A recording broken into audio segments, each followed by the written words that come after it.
HCL Technologies tanked 9% today after reporting its Q3 fiscal year 25 results.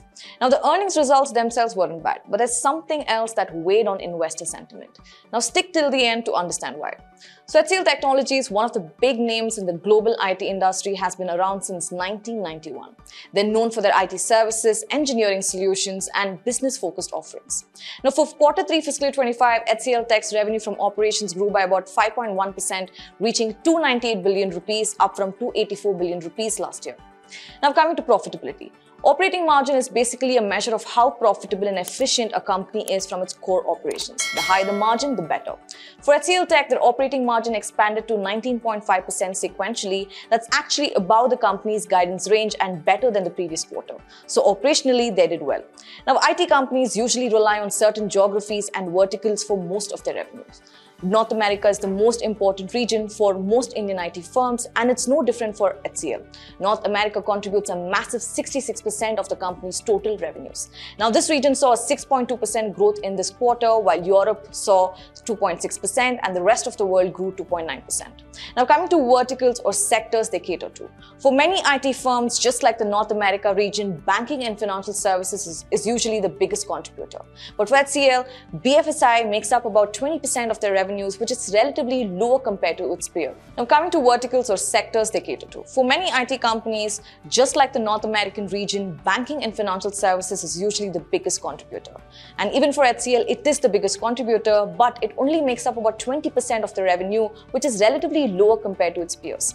Now, financial services declined this quarter along with life sciences, healthcare, and public services. On the other hand, segments like technology and services, telecom and media, and retail showed positive growth. So while the overall numbers look okay, some sectors are still struggling. Now let's talk about attrition. Remember how IT companies have been dealing with high attrition rates? For a while, most Indian IT companies were reporting attrition rates about 20%.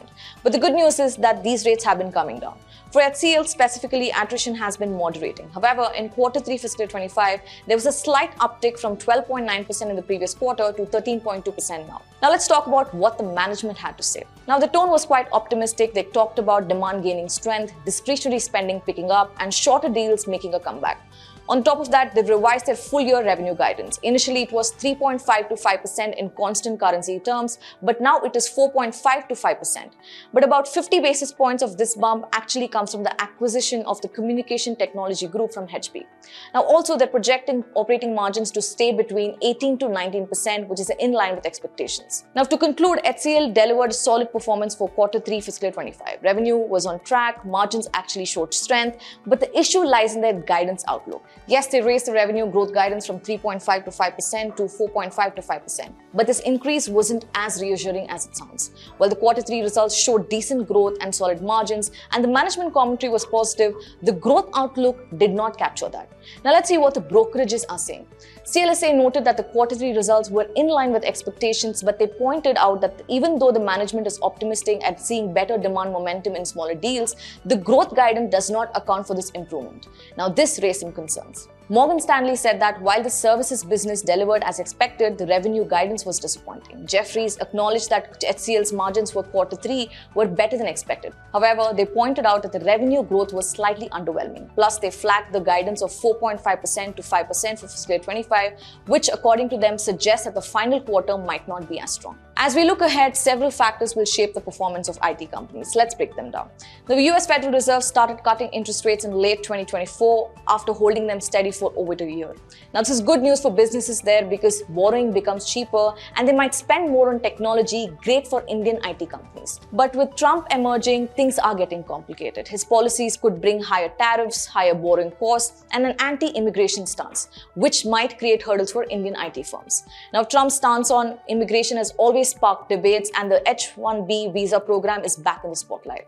But here's the thing, Indian IT companies have adapted. Over the last decade, they've reduced dependence on H-1B visas and ramped up hiring locally in the US. This shift means they're less vulnerable to policy changes compared to earlier times. Now, one silver lining is the potential for a stronger dollar under the new US political regime. A stronger dollar benefits Indian IT companies as the revenues in US dollar translates to higher earnings in Indian rupees. But the bigger picture remains mixed, with political uncertainties keeping spending sentiment cautious. Now, everyone's buzzing about AI, especially generating AI, but the initial returns are slow.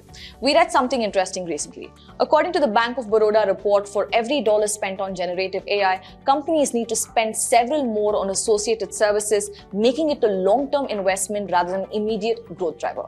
Now, IT companies will need to balance this hype with practical returns over the next few years. Now, the financial health of major clients in verticals like banking and financial services, telecom, and retail will play a critical role. For instance, BFSI, a significant vertical, has been under pressure recently. Monitoring its recovery or further struggles is essential for understanding IT sector. So what's the key takeaway here? Now, the IT sector is facing a mixed bag. On one hand, the US Fed rate cuts and a stronger dollar could boost revenues. On the other hand, political uncertainty, high interest rates, and slower AI returns could dampen the mood. Now, the key is to monitor client spending, deal pipeline conversions, margins, workforce trends, etc. Now, keeping an eye on these factors will give you a clear picture of where the sector is headed. Having said that, this is me, Merlin, signing off. Take care and stay invested. Investments in securities market are subject to market risks. Read all the related documents carefully before investing.